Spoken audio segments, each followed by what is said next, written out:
So now we'll take a look at how we can add some melodic content to projects in Machina. Got my drums loaded on group 1, and I've got a couple of sounds loaded into group B. A monophonic sound and a polyphonic sound, 2 synth sounds. So triggering them in pad mode like this, they're just going to play at the bass key of C3. So if I want to add something a bit more melodic, I need to go into the keyboard mode. So with my bass sound selected, I go to keyboard mode, and then the pads act like a chromatic keyboard. 16 notes on a keyboard starting at C3. We could change the octave down, so now they'll start at C2. Or even deeper still, C1. Which might be a bit more suitable for adding a bass sound. I can go right up the keyboard as well. And we can also change the semitone.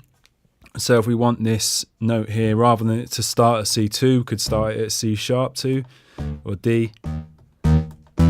And then the bass key or root note here is the one that's highlighted, so G and G3. So if we were playing in a G minor scale, we could set the root note down there and then play our G minor scale.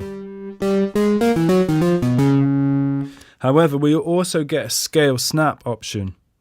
So for those of you that maybe aren't so comfortable or confident with your playing, you can actually set the scale snap. So if we go back to C here, so C2, so now I can do this type here, chromatic.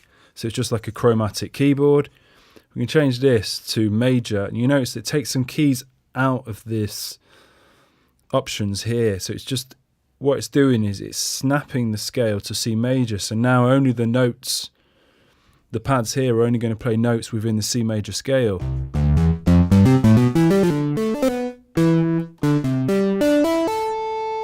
And we could change this again to C minor.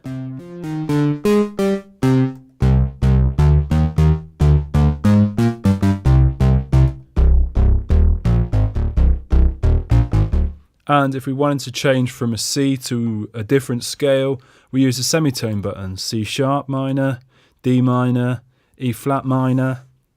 Change that, E flat major.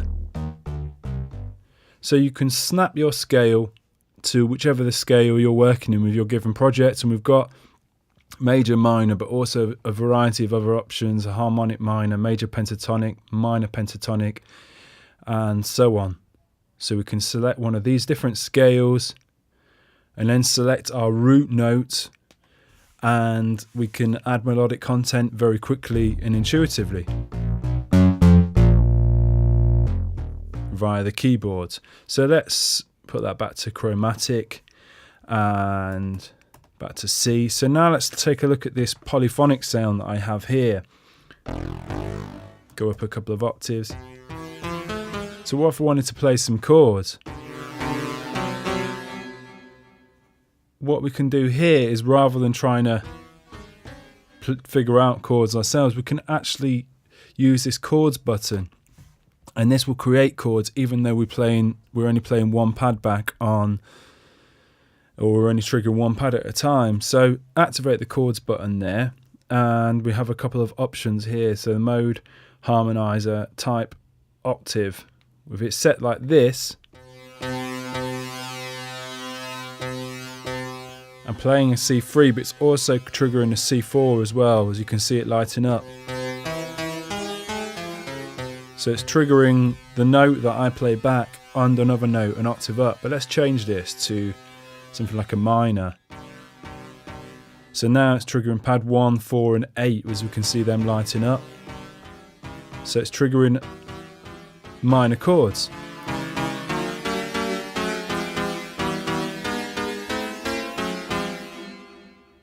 And again, we have all our options for different chords to trigger.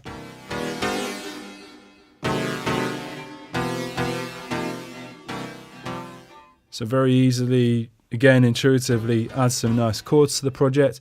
Modes, harmonizer. We also get chord sets, and these are stat chords. So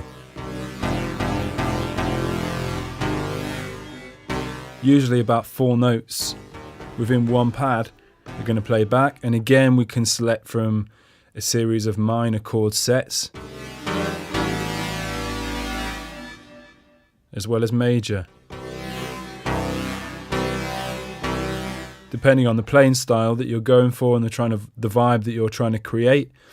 Go back to the harmonizer options, because we actually get some more options in here once we go to one of the scale snaps. At the moment we're on chromatic. If I change this to major, the options in my type will change now, and I can set, say, 1, 3 and 5, and these types are quite self-explanatory really. So that just means I'm playing back pad 1, it's going to play a note 3 semitones up and 5 semitones up each pad I trigger, and it's indicated by the notes or the pads that light up when you trigger each one. So 1, 3 and 5, 1, 3, 5 and 7, 1, 3, 5, 7. So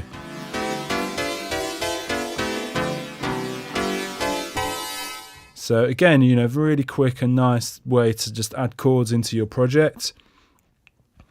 And whilst we're on to this section of adding some melodic content, if we go back to our bass sound, is we can actually start to bring the touch strip into the equation here. So I can use this pitch option here. So although we don't have a pitch and mod wheel on the MK3 controller, we do via the touch strip. So I activate the pitch here, and then this touch strip acts like a pitch wheel.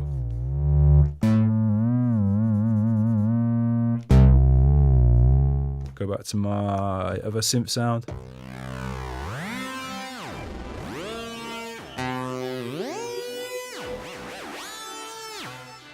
And as with the pitch, the mod wheel acts in the same way. Activate the mod wheel,